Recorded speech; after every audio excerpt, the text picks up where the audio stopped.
Assalamualaikum, selamat tengah hari semua. Alright, kita cerita sedikitlah tentang sejarah Soviet Union yang dipecahkan. US menunjukkan dia ni pembuli dalam sekolah di masa itu. Dan apabila dewasa sekarang, yang dibuli dah mula menunjukkan yang mereka juga boleh membuli. Inilah Rusia yang dibuli dulu dan sekarang dah jadi apa. Dan kita cerita 3 ke 4 tahun yang lalu, BRICS tak dianggap penting dulu. Dan sekarang G20 yang penting dengan perniagaan menggunakan US dollar, dan sekarang alih-alih BRICS menjadi bahaya untuk US. Dalam pertemuan G20 baru-baru ini, China dan Rusia hanya menghantar Menteri Luar Negara mereka sahaja. Dan Xi Jinping berkata yang G20 dah tak relevan untuk dunia. Ini adalah satu tamparan kepada US. Dan bersedialah US, kau akan kena bully lepas ni. Kita cerita sedikit tentang senjata Rusia. Ada 2 senjata yang Rusia perkenalkan dalam perang ini, iaitu hypersonic missile yang US belum boleh patahkan, King Sao dan Sirocon. Dan minggu lepas Putin katakan yang Rusia ada senjata yang terbaru dan tak konvensional. Dan 5 tahun lepas Rusia berkata mereka telah berjaya mencipta hypersonic missile. Dan US ally hanya ketawa dengan anggap Putin buat lawak, dan mereka kata yang Rusia adalah negara mundur.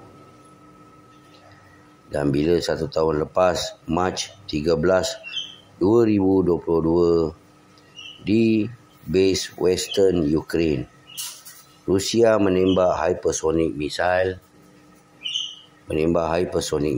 dan menembak NATO Personal Headquarters. Dan semua orang besar NATO langsung tidak mendapat amaran dari serangan hypersonic missile ini. Kepung, alih-alih tempat ini diletupkan dan membunuh Jeneral NATO yang berada di sana. Dan sejak hari itu baru US dan ally yang baru tahu langit itu tinggi ke rendah dengan kemodenan Rusia dalam senjata bukan tipu. Ini maknanya, kalaulah maksud saya 1 tahun lepas Rusia dah menunjukkan yang mereka ada hypersonic, sekarang ni baru 1 tahun. Adakah Amerika dah ada hypersonic? Atau mereka baru tengah buat percubaan? Itu maksud saya.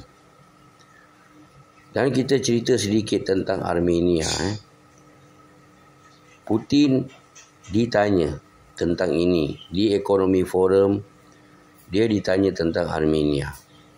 Dan Putin kata, kami tidak dapat menolong Armenia kerana yang Nagorno-Karabakh adalah tanah mereka. Armenia kata Nagorno-Karabakh adalah tanah Armenia. Ini adalah Ukraine 2.0. Armenia adalah mayat hidup tanpa Rusia. Azerbaijan pasti menyerang Armenia.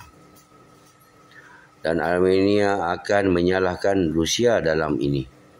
Dan akan meminta tolong US dan ally. Inilah apa yang Pashinyan nak, join NATO dan EU. Banyak rumor juga mengatakan Pashinyan adalah Soros, aset Soros. Dan nampaknya adalah benar rumor ini. Caucasus akan menjadi padang peperangan yang kedua dalam dunia hari ini. Dan Kanada pula sedang cari pasal dengan India. Kita cerita sedikit tentang hubungan Kanada dan India meletup tentang Trudeau, Perdana Menteri Kanada, dan berkata India Secret Service telah membunuh seseorang yang bernama Niger ketika ketua gerakan Klanston. Dan juga adalah rakyat Kanada dan India pula berkata tuduhan ke atas India oleh Kanada kerana Kanada adalah tempat pelarian pengganas. Dan Modi tidak happy masa pertemuan G20 dengan Trudeau. Dan Niger dibunuh ketika berada di Kanada. Mungkin India menggunakan kesempatan yang mereka ada dapat dari US dengan India tidak akan 100% join BRICS. Inilah penilaian kita. Jadi kenapa India mengarahkan pembunuhan di negara orang? Apapun walau Rusia, Ukraine membunuh wartawan Maria Dugina di Rusia dan pembunuhan wartawan di dalam kawasan Rusia tidak dipersoalkan langsung oleh dunia. Kerana US, Kanada, NATO beri lesen untuk membunuh sesiapa sahaja yang mereka nak. Tapi negara lain tak boleh.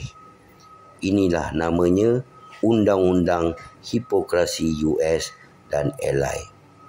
Dan mereka hanya tahu menakutkan dunia sahaja. Okey, jangan lupa belanja abang gift. Dan insya-Allah tengah hari ini ada lagi berita untuk anda. Banyak sangat berita beberapa hari ini kerana Zelensky berada di US kan. Assalamualaikum. Selamat tengah hari. Hati-hati di jalan raya. Yura everybody.